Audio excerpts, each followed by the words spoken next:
Hey, I'm Geoff Keighley here in Boston to go behind the scenes to hear some untold stories about the making of Bioshock with Ken Levine and Sean Robertson.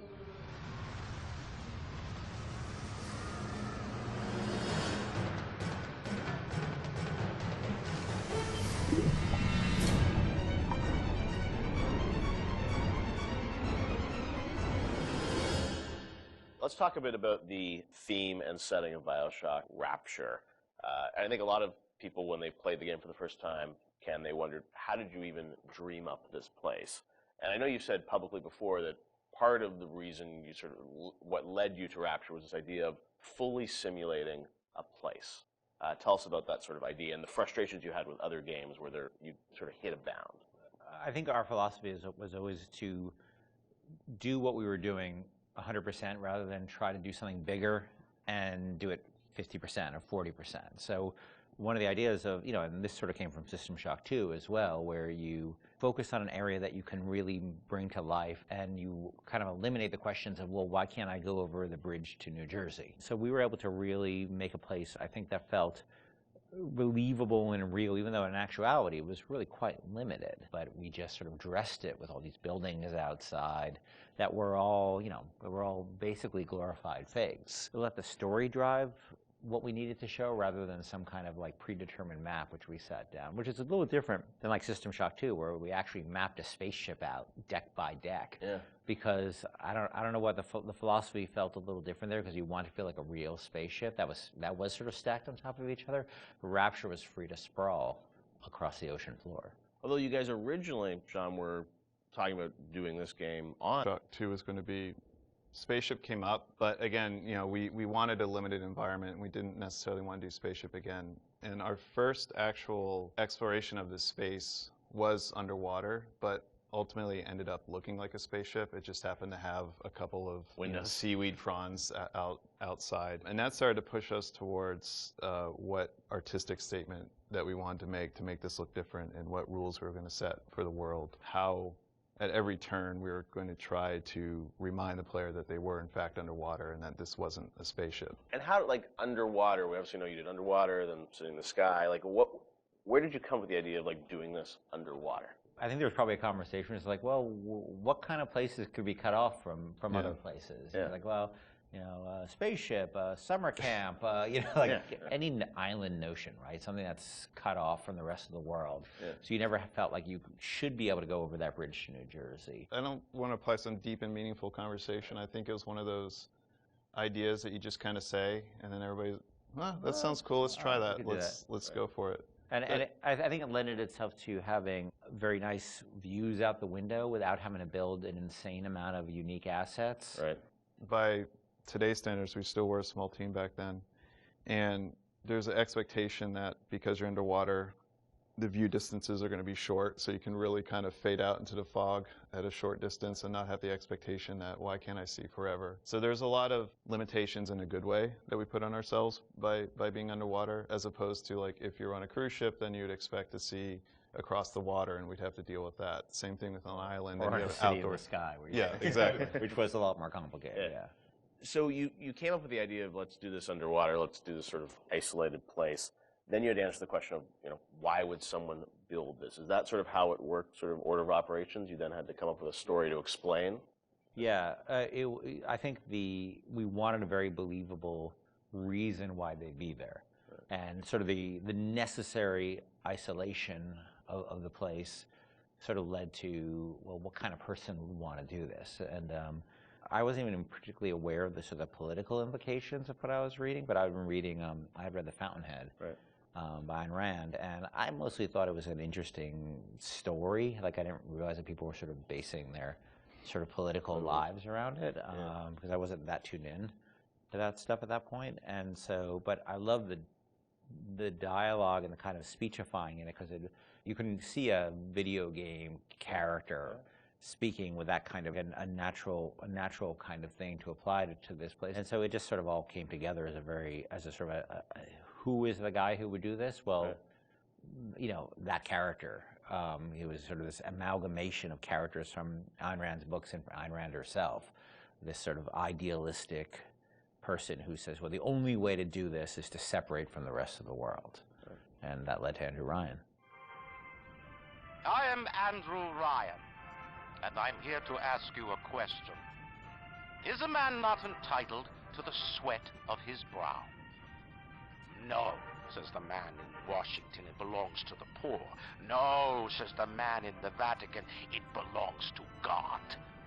No, says the man in Moscow, it belongs to everyone. We knew from a technical standpoint that we wanted isolation. We also knew to sell it, we needed a compelling storyline, a backstory that why would this place exist? Otherwise, how are we going to make Rapture feel like it's lived in if we don't have the reason for it to be there?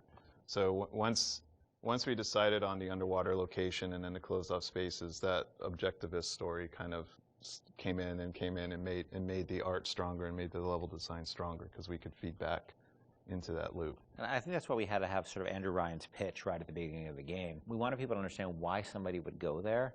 And so he makes this very personal one-to-one pitch to the gamer, but also that was the pitch you make to people, which was, there's a place that you can be free of all these things, where you can not be sort of put upon by the government and not be afraid of nuclear war and not be afraid of all these other things that will plague you on the surface.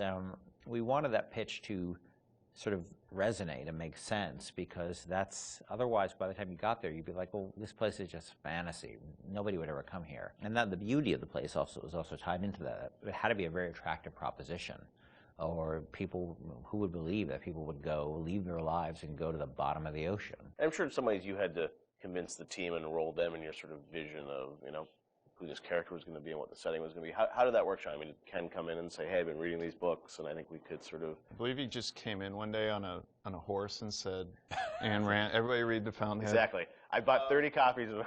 Yeah, I think, here's a 2,000-page book or something. Yeah. Go read it. I mean, really, it was more organic. Like I said, we knew that we had this location, and you struggle to fill it with stories, and you struggle to find meaning of why does this place exist?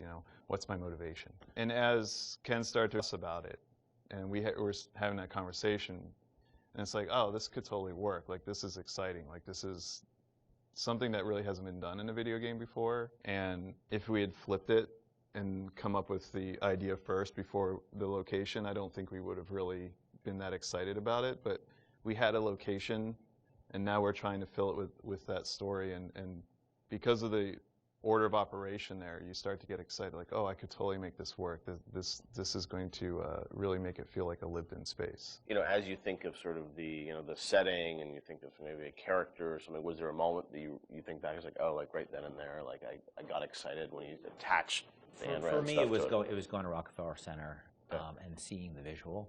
Uh-huh. So I told this story before, but my wife and I were in New York, and we went to Rockefeller Center, which was, if you go to Rockefeller Center, it basically looks exactly like Rapture. It's because every building, you're sort of encircled. It's this block in New York, or a couple of blocks in New York, where Radio City Music Hall is, and where 30 Rockefeller Plaza is, where if you see that show 30 Rock, and the ice skating rink, and where they put the Christmas tree, and it's this very iconic location. But what's cool about it, it's all one, unlike the rest of the city.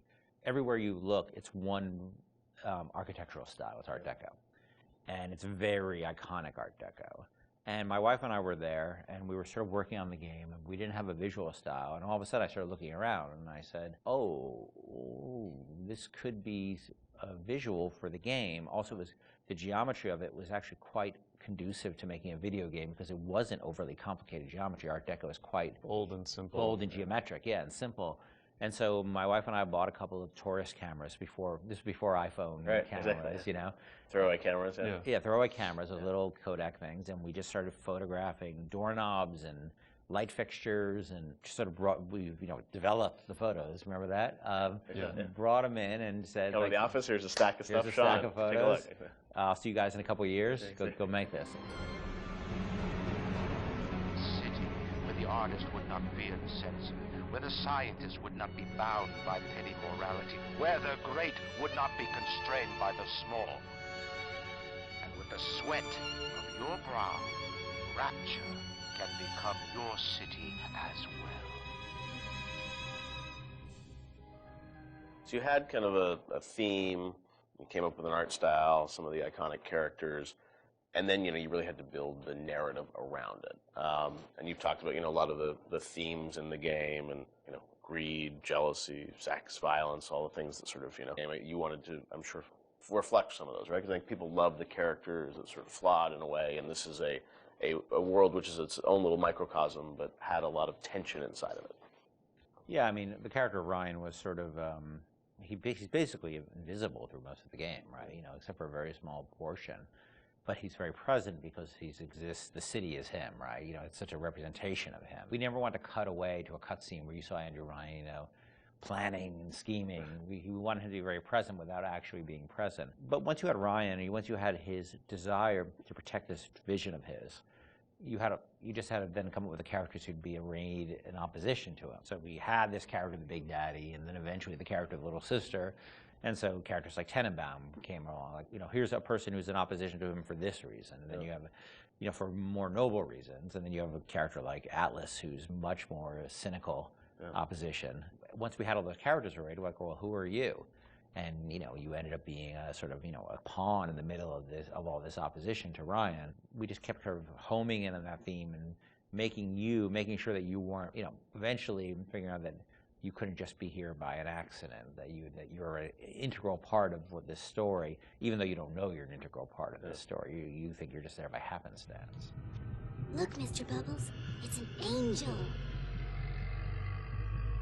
I can see light coming from his belly. Wait a minute, he's still breathing. It's all right. I know he'll be an angel soon.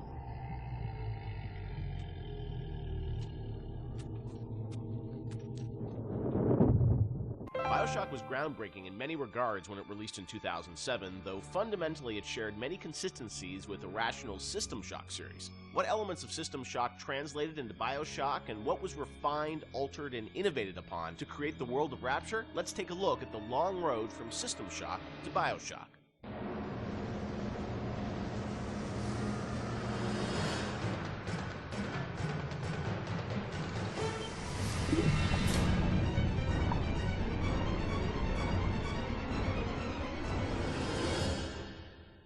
Everyone knows where the game ended up, but I think fans would be interested to learn where this game or the idea of doing this game started. And I think folks know System Shock and the legacy of that game, huge fan base. Did it start as a System Shock game initially? No, I mean, because we didn't have the rights to that, right? We kind of felt that there was more game design to mine there. That it was sort of, we did that one game, and it was sort of the first game that really combined shooting and RPG. And it was a very small budget. It was a very small team, and it was the first game we had ever done. So we got pretty lucky, I think, in terms of how well it came out. But but the odds are sort of stacked against it. And the team, was really enthusiastic about doing a game like that. And time had evolved, and the team was much more. We had done a bunch of games together, and we had a stable technology base, and we were like, okay, well, which System Shock 2 was not. I mean, that engine, no game had ever shipped on that engine. It was a very crude piece of technology. Most of us had never shipped a game at the time. So like, well, what if we had a stable base, and we had a team that was more experienced and more seasoned, and we had, an actual, like our director, and which we didn't really have on System Shock 2. What could we do? And so I think there was a lot of enthusiasm in the team to really try to do a more mature version of that kind of game.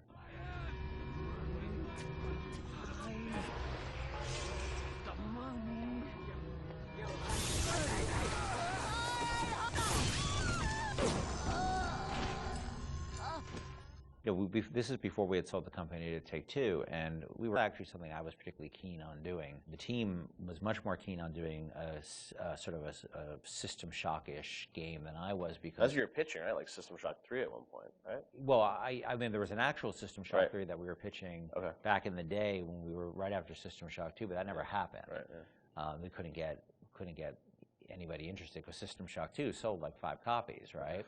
And so as the business guy, the guy who had to not only just sort of write the content, but the guy who had to go out and get the deals and pay everybody, I wasn't particularly excited about doing this, because it was very disappointing when we did System Shock 2 and nobody bought it. It got great reviews. It got these insane reviews, but it left us in a place where it didn't really move the needle for us in terms of making payroll. So I wasn't super excited about it because I didn't see I didn't see a publisher be interested in it, and I didn't see the audience actually be particularly interested in this kind of game. And it was really the team who convinced me to invest in this because their enthusiasm. I think a lot of them came to the studio because of System Shock 2.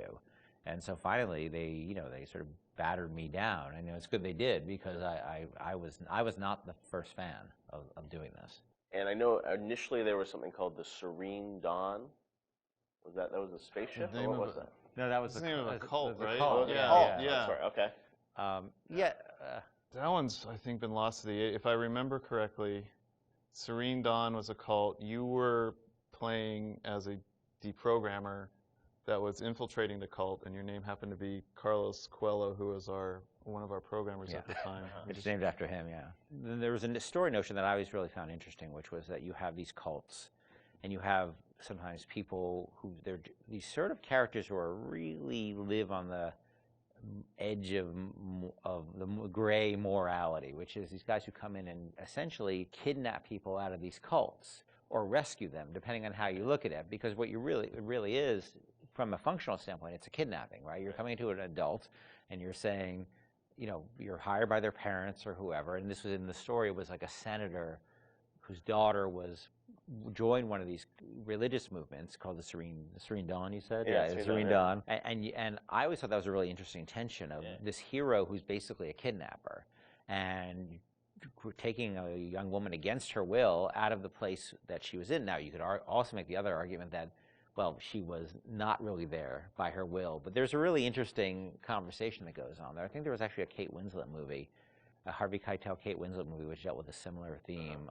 Because usually you hear that story, these deep, or is it a bad mistake? It all depends on the person. And I'm not a fan of religious cults or religion in general, but there seemed to be an interesting discussion of freedom there and independent decision making. And I thought that idea was cool, and that was sort of the basis of it for a while. But it was really mostly for the purpose of we needed something to go out and pitch to publishers, and so we know we didn't have a ton of time to really develop it. So that sounded like, all right, this will do for now. And was that pre-Underwater City? I mean, this was just like an idea for a story. We may have stepped away from that to do the cult thing, but then we went back to the underwater. No, we had that one room, remember? We had the one World War II room with the roaches on the ground and like these weird test tube things that you could walk around. I don't know where that fell. It could have been underwater. There was no windows. The thing is, we were a small business, right? And we were trying to figure out a way to sell this thing with spending the least amount of money because we didn't have any money. We didn't have a pot to piss in. So we would do this demo. That was one room basically, just to show. And I'd write up a document, and we'd take it around. I'd fly around the country, be like, "Here's our room." It was a different time, And we had just come off of SWAT 4. One of the advantages we had is that we were so familiar with that engine at that point that we could really start cranking through, small rooms and lighting and making things look good. So I took it on the road to sell it to somebody, and nobody cared. We'd go to a publisher, and look, they have to make money, right? And then we'd say, oh, it's sort of a spiritual successor to System Shock 2, and they'd be like, well, how did that sell? And I'd be like, my mom likes it, and they would be like, well, we can't, and usually we'd be talking to a fan.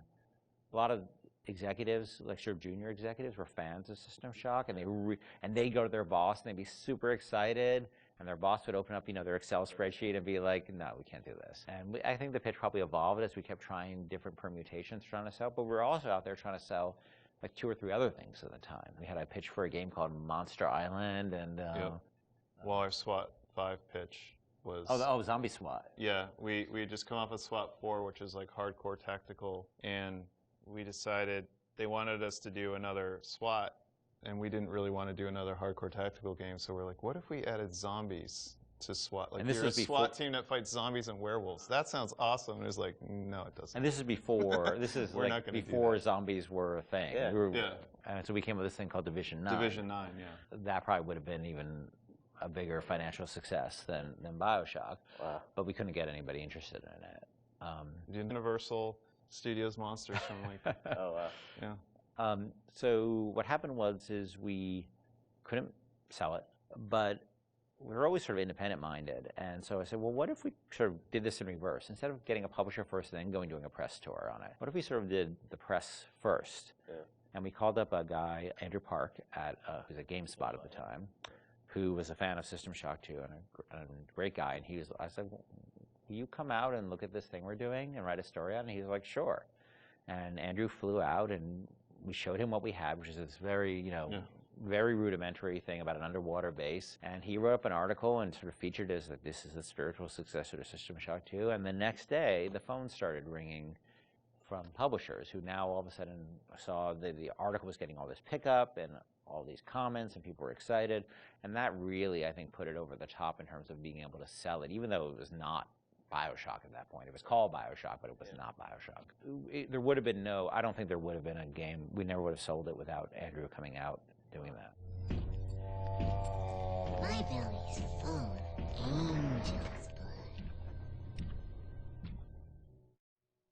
One of the biggest challenges Irrational faced when developing Bioshock was figuring out a way to retain the feeling of a deep RPG while making the game accessible to a broader console audience. Ultimately, the team succeeded in creating an intricate system of weapon and character upgrades that gave the player choice and customization while keeping the gameplay fast, lean, and engaging.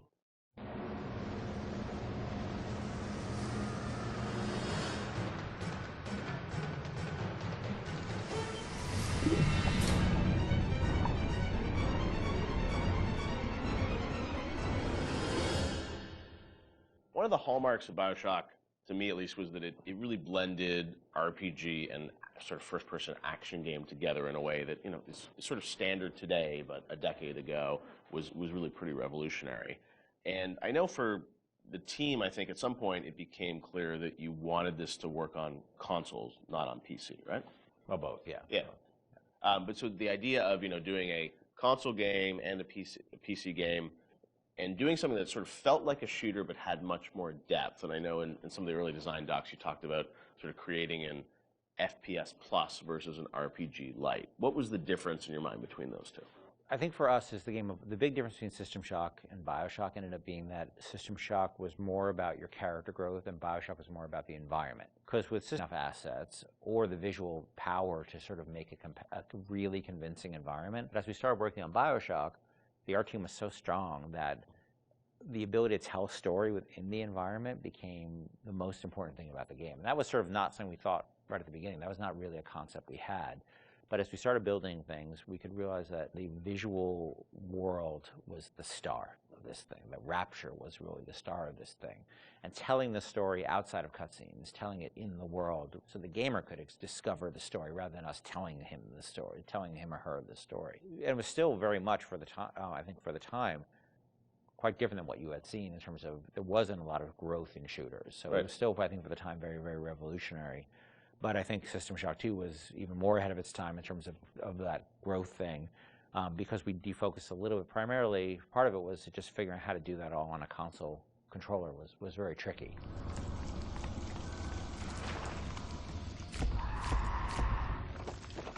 I remember even the early demos, and people you see a plasma, you see like a upgraded weapon, people are like, oh, I've never seen that before in a shooter. And that was, when you were coming out of the sort of, the Quake, Doom, Half-Life, where it's like you have, 8 weapons on the keyboard, and you sort of knew what they were, and they weren't going to change. Yeah. Sean, was that something that, from a sort of creative standpoint, was it always clear that that was something you guys wanted to do, or it evolved over time because you wanted to have more depth in the game? I mean, it certainly evolved over time, and each upgrade path was slightly had its own unique challenges. Like certainly upgrading the weapons, you had to design a base weapon that didn't feel like crap, still felt like something that you wanted to use, but then the ability to add the upgrades to that, and each of the upgrades can come in any order, so you have to be aware that this, parts A, B, and C could come in at any different time to upgrade the weapon. In a first-person shooter, that's your star. That's the thing that you're seeing all the time.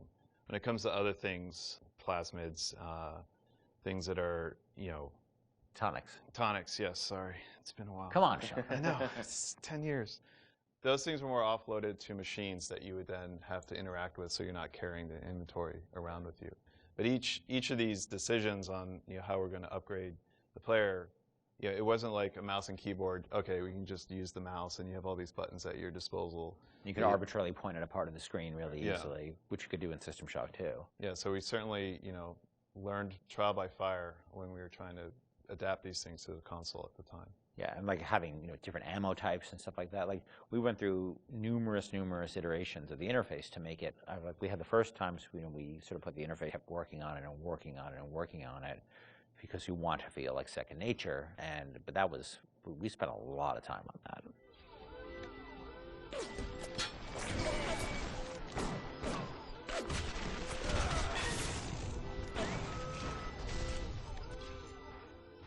What motivated the idea of having so much choice in the way you could sort of play through this game? What was it to give the player a better sense of authorship over the experience, or what was driving that?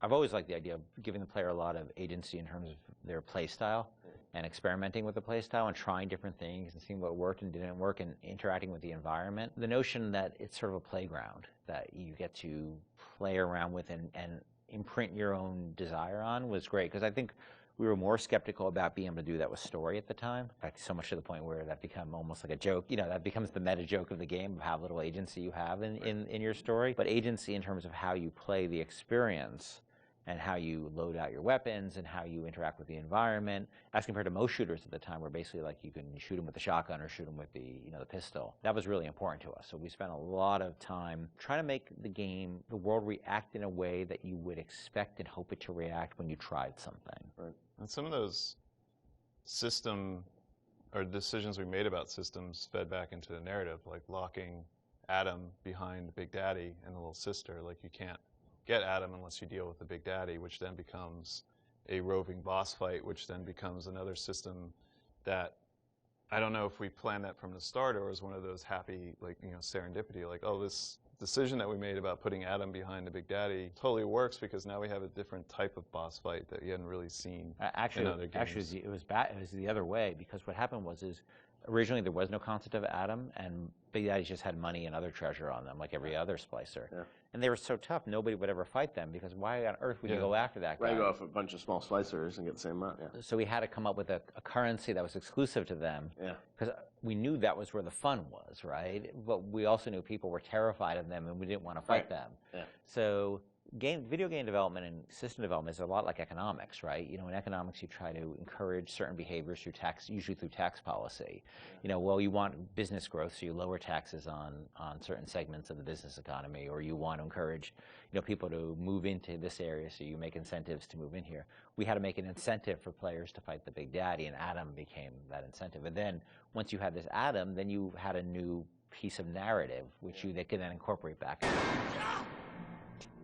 Stay away from her, or it is you who will be shot next. Easy now, Doctor. He's just looking for a wee bit of Adam. Just enough to get by. I'll not have him hurt my little ones.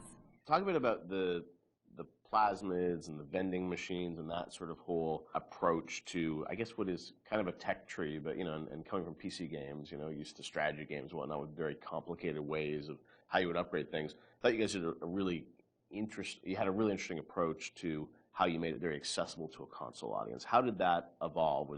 Did you know the vending machines were going to be there from the get-go? Well, we had vending machines in System Shock 2, so we were sort of lifting that, and I always thought that was a fun,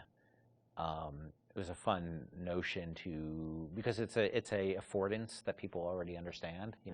They see a vending machine, they know immediately, oh, that's where I buy stuff, right? Yeah. And you also then have to have a shopkeep. When we talked about wanting to make things, put limitations on ourselves so things felt fully believable. Yeah.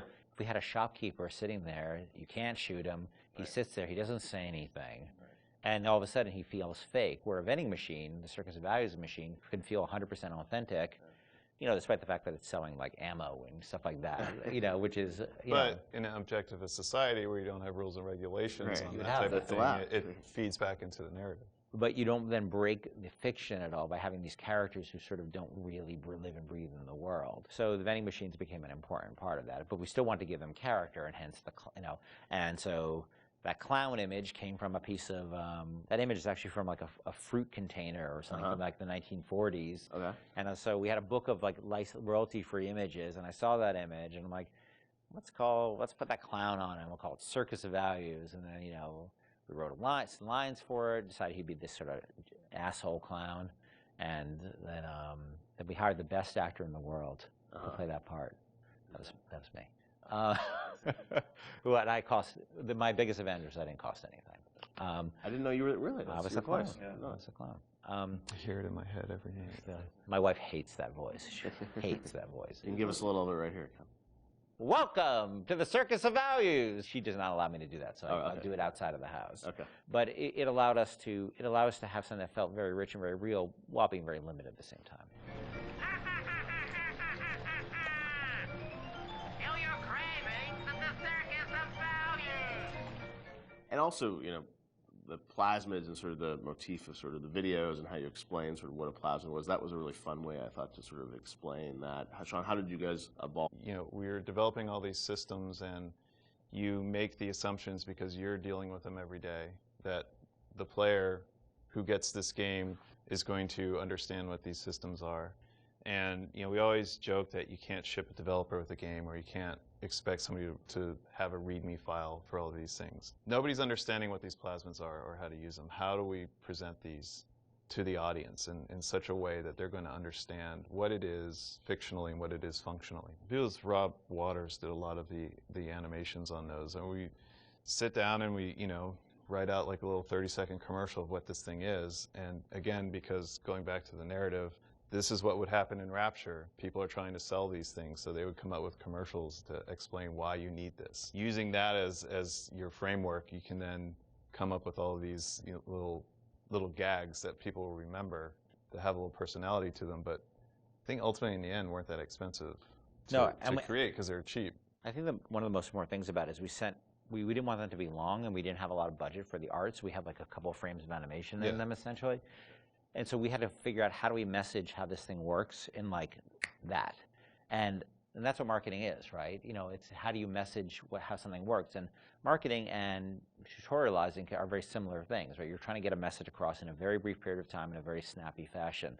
And I think that one of the things that I always felt about games is that tutorials are sort of death.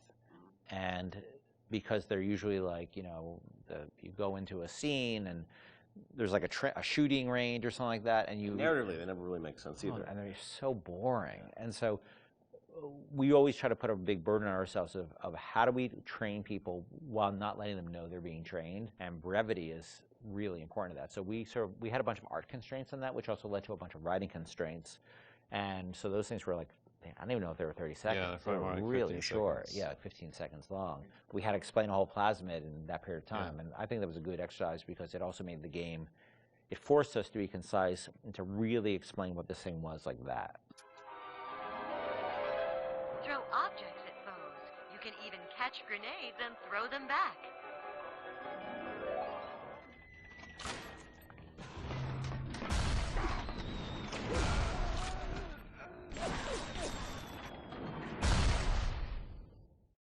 Nailing the perfect marriage of story to gameplay is a science that many developers still struggle with today. Bioshock has left an indelible mark on gaming narrative that can be seen and felt in many modern releases, but Irrational's motto remained from the beginning, don't start with the story, start with the gameplay.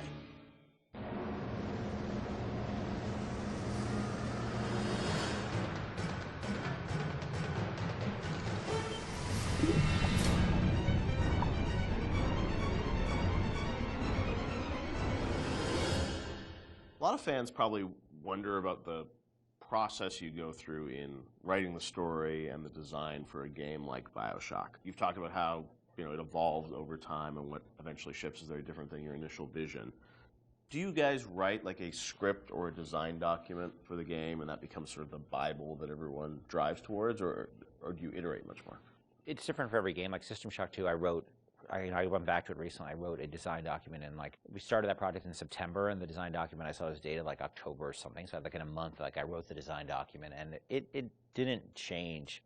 A lot of it, you know, got expanded upon, but the basic design really didn't change on that. Where on Bioshock, I think it evolved in real time much more. Like we had a pretty substantial design shift like a year before the ship date. For Bioshock? Bioshock, yeah. It got to be much more about the experience of being in Rapture than about being in your character sheet. And so the game evolved more towards that experiential kind of thing and making sure every idea was expressed in the world as well as just on your character sheet. So before you'd have a lot of things like, oh, I'm doing fire damage or electrical damage, but that was sort of a number flying off ahead versus, you know, the whole notion of like, you know, there's barrels and you light them on fire and then you can pick them up and throw them. But you'd have stats coming off characters and all that stuff? Much more so. Oh, really? And that evolved, you know, sort of, we did a design shift, but I don't know how well that got documented. I think we were moving so fast that we were just sort of changing things, laying down the tracks as we went right ahead of us. And the same with the screenplay, the screenplay there is no screenplay. It's a bunch of, probably Excel files and fragments of Word documents that I'd write, and I'd go to recording sessions and I'd rewrite on the fly once I hear the actor perform, because once the actor takes on it, you listen to their voice and you say, what you wrote doesn't really matter. Like, what is the right thing for this actor playing this role to be saying? So I tend to do a lot of rewriting in the session. And then, like, you have a bug late at night where somebody says, oh, this doesn't make any sense. And you're like, oh, God, you have to write a new audio log and try to get the actor back in. Or you figure out what's the best way to get this idea across. Yeah. And is it an audio log? Is it a poster on the wall? Is it a piece of text that pops up on the screen? That's always dependent on how much time you have and what actor availability is. So, the plans sort of fall apart. I think we've worked on that a bunch since on the new project we're working on, where we are trying to document things a lot better and keep things a lot more logical. But the train was running so fast on Bioshock that we just sort of. Early on, we got the Andrew Ryan scene in, like we'd said before, and that was kind of like the keystone. Like, we're going to put a lot of work into this, so this can't change. Everything that happens before or after that don't really involve a lot of departments working together to make a scene, those things are very malleable. And if you need to change audio logs to represent a story, if you need to add lines or take away lines, that's very doable. And I think for a while we even had like text to speech. We even did that, I remember for Infinite with Booker and Elizabeth and all their dialogue, and that really didn't work very well, because you'd have these dramatic scenes and it'd be like, Elizabeth, we need to go to Comstock, and it just, it was almost had no value as far as I was concerned.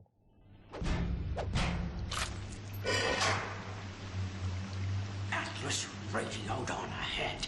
Says you were looking for an invite to the fisheries. Nuts, I say.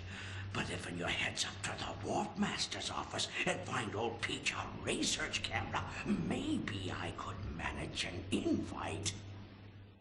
Ken has so much of, these games in his head, and you're sort of, you can keep it all straight, or try to, with all the different things and changes. But from the team perspective, Sean, because this is evolving and Ken's thinking in his head about how this all ties together, how does the team sort of keep up with, what the whole game is going to look like? There's a lot of specifics that can change. For instance, Atlas used to have a Southern drawl. Right. And then, we recast to the Irish. And we actually cast an actor, wrote the lines, did the whole thing, and realized that people hated that character and distrusted him from the first start. So we had to rewrite him, recast him, redo everything. Yeah. From a team perspective, you kind of get a sense on which things are going to be really volatile and that you probably want to push off till later, because if you work on it now, it might change. Larger themes don't tend to change too much, meaning we knew we were in Rapture, we knew we had Big Daddies, we knew we had Little Sisters, we knew we had Splicers, we knew what the arc of the story was about Jack coming into Rapture, and the specifics of this radio log versus that radio log didn't really affect anyone outside the audio team at that time, because we could still build the environment. We still knew what the environment was. We still knew what the animations were. There are areas you learn just by working in the same space for a while that this scene, I'm not touching this yet because I know that it's going to get changed a lot. I think these themes are pretty nailed down, so I'm going to focus the team on getting these things done. I won't leave you twisting in the wind. We're going to need to draw out of hiding, but you're going to have to trust me. The audio logs were, a great part of the game, and something that if you're a true fan, people really go in and listen to those and piece that all together. But I imagine there's a lot of work that goes into deciding, well, this is better for an audio log versus game dialogue, and there's the act of sort of cutting back and sort of saying, we need to be clear about what the narrative is for the game. What was that process like? The audio logs, were there things you added at the end, or were those, ideas that you had for the game, but then said, hey, maybe we'd demote these a little bit and make them audio logs? As Sean was saying, there's sort of a hierarchy of expense that you have to face, and so any ideas you have to get across, especially as you start playing the game, you realize, well, this doesn't make sense, that doesn't make sense. You have to figure out how you can introduce that idea. And generally, as the train is moving, you try to think of cheaper and cheaper ways to get those ideas across. If it's less important, it goes to an audio log. If it's less important, it goes to a poster on the wall. Well, there's also characters that you can bring in that have audio logs that aren't. You know, Atlas, Tenenbaum, those are your big ones. You can bring in somebody to do a short, a few different audio logs. It's a character that some players may not even find, but it adds a little bit of depth to Rapture. And it also, like, usually each character generally is about a certain idea, and we don't just sort of come up with characters like we have an idea problem that we need to solve, and so let's introduce a character who's this guy, and he will be the guy who sort of shepherds you through that idea. Julie, my dear, I am trying to run a business here. You want to spend time with my honeybees? Well, I'm going to have to start charging you for the pleasure. If I come out one more time and find you lolling out there amongst my hives, I'm grabbing my shotgun. As to your question, yes, my days in beekeeping school are a blur. But I do seem to remember something about that enzyme you keep blabbing on about. So as you're going through the game and, writing things, rewriting things, were there things with the original Bioshock that you've always been surprised that more people didn't pick up on, or was there something that, a connection to a character you thought was really going to resonate with people, which, didn't? Anything like that? No, it's the opposite. I was amazed, I don't know how you felt, but I was amazed how many people connected to the Would You Kindly stuff. Because I think it was when I wrote that speech, I don't think anybody on the team was like, oh my God, this is like really this or that. And I don't think I really had any sense that people were going to connect to it. I think we ended up sort of over time finding more ways to support the notion throughout the game. Yep. And I don't think I really, until I heard Pat put together the revelation moment, where it's like, where you had all the bits that Atlas had said to you in the past building up, and then there was a visual that went along with that. That's when I realized it was going to be a really powerful moment.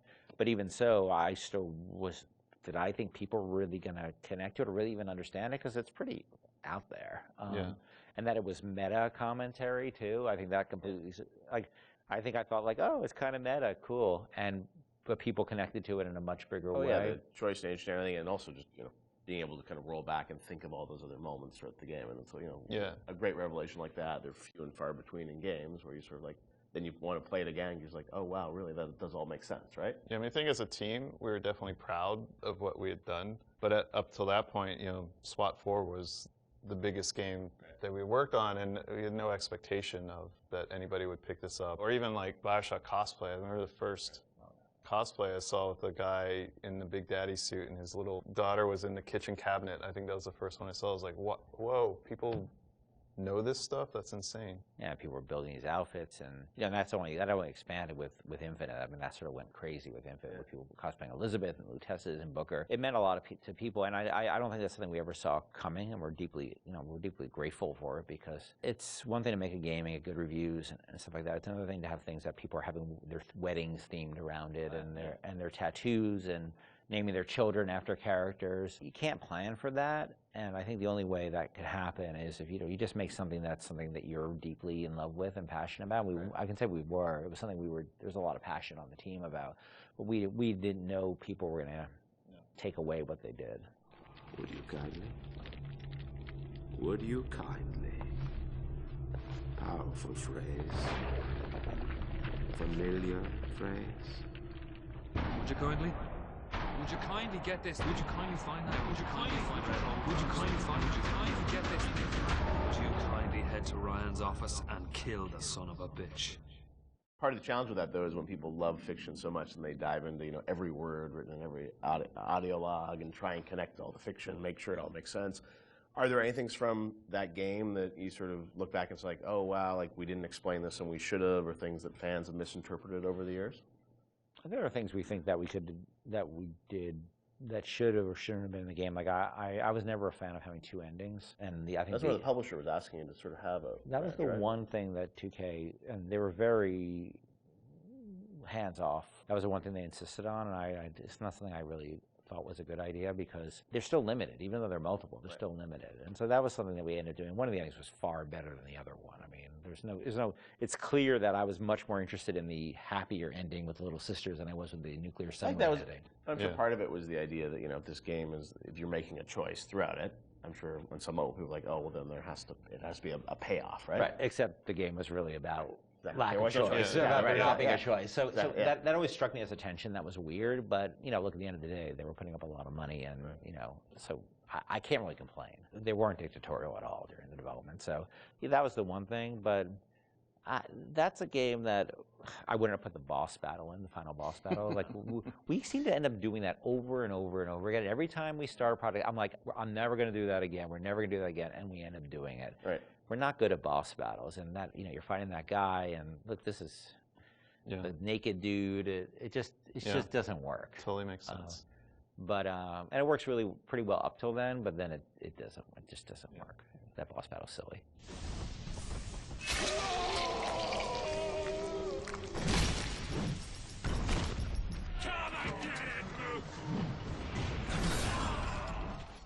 Rapture is filled corner to corner with detail and history, and the cast of characters that occupy this world are no less dynamic. Every splicer, every level boss has a story. In many ways, these characters are a reflection of their environment, and their environment a reflection of their character.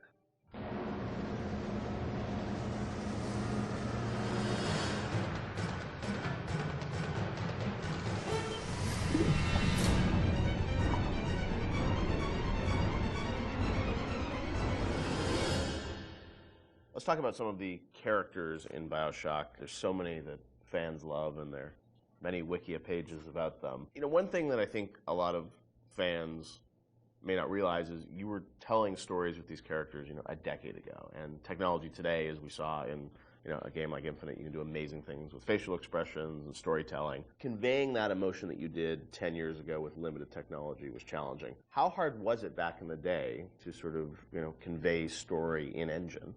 We had such a small team that we had to show Tenenbaum or Atlas. They were just splicer models, right? Yeah. Oh, really? Tenenbaum was Ladysmith, which is there's a reason that she's in shadow behind glass, and it's not to be dramatic. It's because we couldn't afford to build another. Really? Yeah. So just something as simple as that, like you couldn't afford to build a model. We didn't have the we didn't have the we had a few character models in the game. There's budget maybe or the 8 or 9 time to build character a new models. character Really? model, yeah. Wow. So we're like, oh, we'll put her in silhouette behind a light, and people think it's noir. And so much of it was driven by the voice performance, I feel like, too, because it was like a radio play in many ways still. Yeah, we had some really good actors, and I was able to spend a lot of time with them. And the fact that I could write the stuff, direct it, and then rewrite in the room, and the fact that we had actors who were, for whatever reason, I wasn't even in the same room. I don't think I met any of them. Really?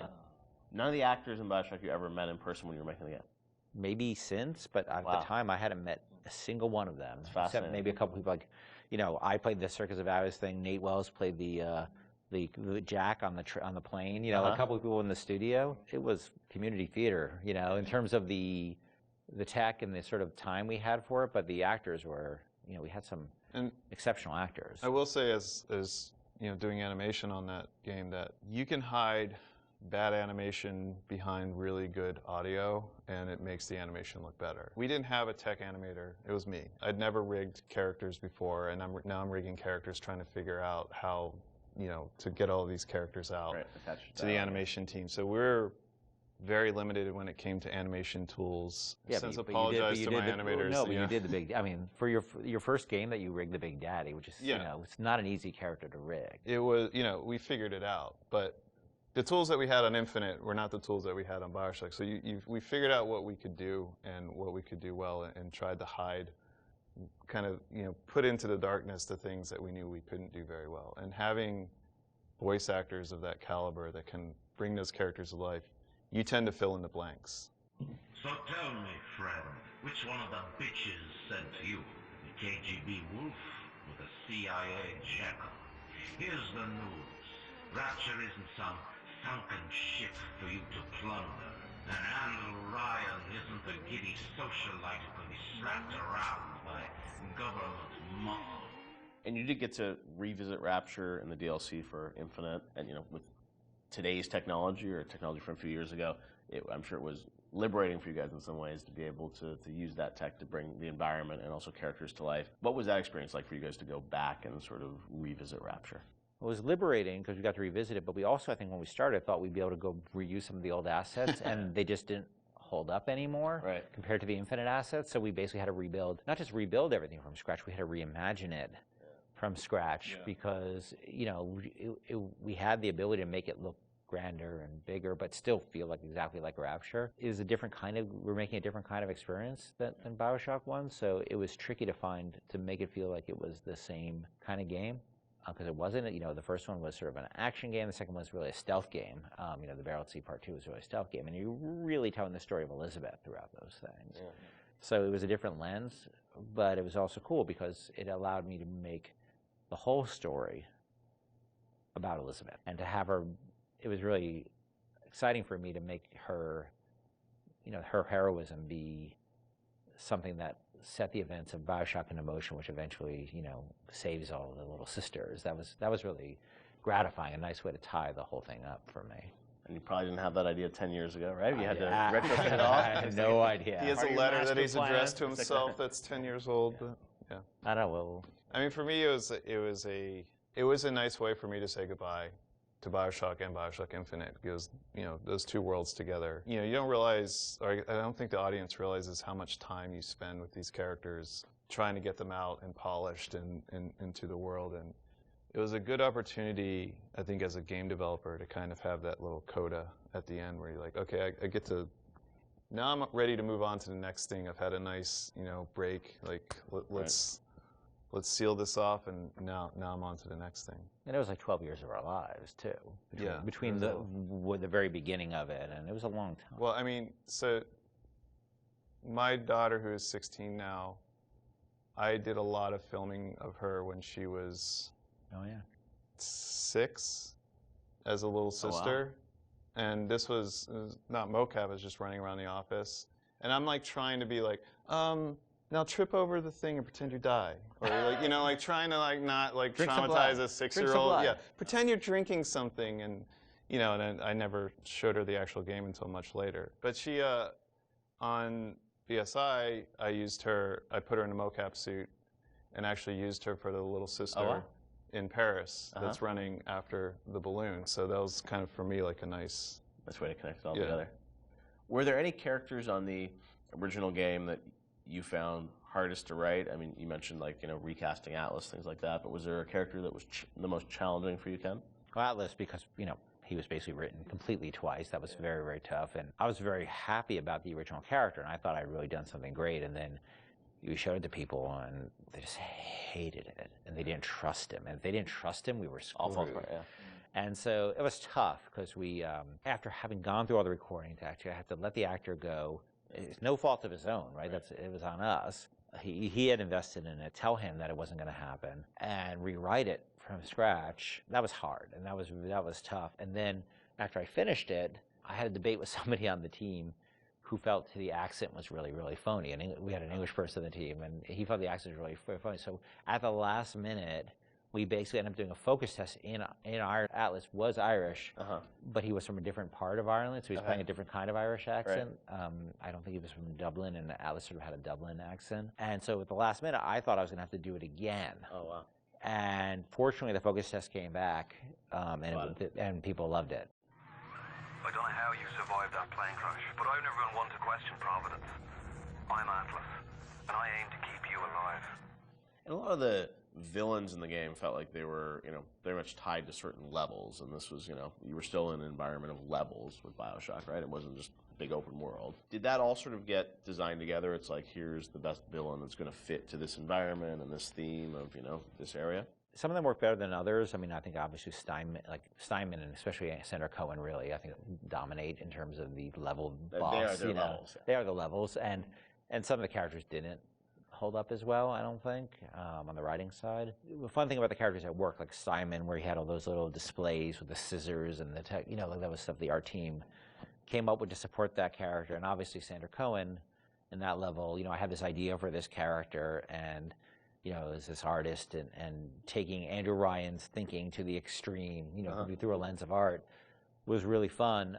they really, I mean, in a lot of ways, they're sort of like more like Batman villains than they are like actual, you know, real world villains. That they all have a, you know, the Joker cares far more about the humor and the dark humor that he has, and the Riddler cares more about the riddles than he actually does about money. You know, Right. like, the money, the crime is just afterthought. Right. It's the philosophy.